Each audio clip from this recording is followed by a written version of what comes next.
লাঠিচার্জ, টিয়ার গ্যাসে শিক্ষক পুলিশের সংঘর্ষ, আহত 110 জন। রিজভির পা ছোঁয়ার ঘটনায় পুলিশ কর্মকর্তা প্রত্যাহার। গণভোটের ফলাফল কেবল প্রশাসনিক নয়, এটি হবে জনগণের রায়। তাসনিম জারা। এতক্ষণ দেখছিলেন সংবাদ শিরোনাম, এবার বিস্তারিত। লাঠিচার্জ, টিয়ার গ্যাসে শিক্ষক পুলিশের সংঘর্ষ, আহত 110 জন। 3 দফা দাবিতে আন্দোলনে থাকা প্রাথমিক শিক্ষকদের মিছিল শাহবাগ এলাকায় পৌঁছালে পুলিশ তা ছত্রভঙ্গ করে দেয়। এ সময় লাঠিচার্জ ও টিয়ার গ্যাস নিক্ষেপের ঘটনা ঘটে। এতে শিক্ষক পুলিশ সদস্য, রিকশা চালক সহ অন্তত 110 জন আহত হয়ে ঢাকা মেডিকেল কলেজ হাসপাতালে চিকিৎসা নেন। শনিবার 8 নভেম্বর বিকেলের পর থেকে আহত ব্যক্তিরা পর্যায়ক্রমে হাসপাতালে পৌঁছাতে থাকেন। তাদেরকে জরুরি বিভাগে প্রাথমিক সেবা দেওয়া হয়। ঢাকা মেডিকেল পুলিশ ক্যাম্পের ইনচার্জ মোহাম্মদ ফারুক আহতদের হাসপাতালে নেওয়ার বিষয়টি নিশ্চিত করেছেন। তিনি জানান, বিকেলের পর থেকে আহতরা হাসপাতালে আসছেন। বেশিরভাগই প্রাথমিক চিকিৎসা নিয়ে ফিরে গেছেন, তবে কয়েকজন এখনও চিকিৎসাধীন রয়েছেন। এর আগে বিকেলে 3 দফা দাবিতে শাহবাগ অভিমুখে যাত্রা করা শিক্ষকদের পদযাত্রা আটকে দেয় পুলিশ। এতে উভয় পক্ষের মধ্যে উত্তেজনা ছড়িয়ে পড়ে এবং সংঘর্ষের পরিস্থিতি সৃষ্টি হয়। পরিস্থিতি নিয়ন্ত্রণে আনতে পুলিশ জলকামান, সাউন্ড গ্রেনেড ও টিয়ার শেল ব্যবহার করে। সামাজিক মাধ্যমে তোলপাড়, রিজভির পা ছোঁয়ার ঘটনায় পুলিশ কর্মকর্তা প্রত্যাহার। রিজভিকে পা ছুঁয়ে সালাম দেওয়া পুলিশ সার্জেন্টকে দায়িত্ব থেকে সরানো হয়েছে। দায়িত্ব থাকা অবস্থায় অন্যত্র ব্যস্ত থাকায় ব্যবস্থা নেওয়া হয়েছে বলে জানিয়েছে পুলিশ। ঢাকার মিরপুরে একটি রাজনৈতিক কর্মসূচির সময় বিএনপি নেতা রুহুল কবির রিজভির প্রতি পা ছুঁয়ে সালাম করা পুলিশ সার্জেন্ট আরিফুল ইসলামকে প্রত্যাহার করে ডিএমপি সদর দফতরে সংযুক্ত করা হয়েছে।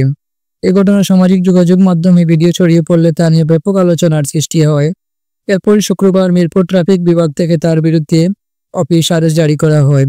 ভিডিওতে দেখা যায়, কর্মসূচি শেষে গাড়িতে ওঠার সময় রিজভির সামনে ঝুঁকে সালাম করেছেন পুলিশের ইউনিফর্ম পরিহিত সার্জেন্ট আরিফুল ইসলাম। ভিডিওটি ভাইরাল হওয়ার পর বিষয়টি নিয়ে সমালোচনা শুরু হয়। অফিস আদেশে জানানো হয়, প্রশাসনিক কারণে এবং ঊর্ধ্বতন কর্মকর্তাদের অবগত করে সার্জেন্ট আরিফুল ইসলামকে বর্তমান দায়িত্ব থেকে সরিয়ে ডিএমপি সদর দপ্তরে সংযুক্ত করা হয়েছে। এ বিষয়ে জানতে চাইলে মিরপুর ট্রাফিক বিভাগের উপকমিশনার গৌতম কুমার বিশ্বাস বলেন, দায়িত্বে থাকা অবস্থায় তিনি অন্য কাজে ব্যস্ত ছিলেন, এ কারণে তাকে প্রত্যাহার করা হয়েছে। গণতন্ত্রে আস্থা ফেরাতে গণভোট উন্মুক্ত করা উচিত। তাসনিম জারা দাবি করেছেন, গণভোট উন্মুক্ত আলোচনার মাধ্যমে নির্ধারণ করা হোক। গণভোট আয়োজনের আগে সব পক্ষের মতামত ও জনগণের অংশগ্রহণ নিশ্চিত করার প্রয়োজনীয়তা পুনর্ব্যক্ত করেছেন তাসনিম জারা। তিনি বলেছেন, জাতীয় স্বার্থ সংশ্লিষ্ট গুরুত্বপূর্ণ সিদ্ধান্ত জনগণের অংশগ্রহণ ও উন্মুক্ত আলোচনার মাধ্যমে গ্রহণ করা উচিত।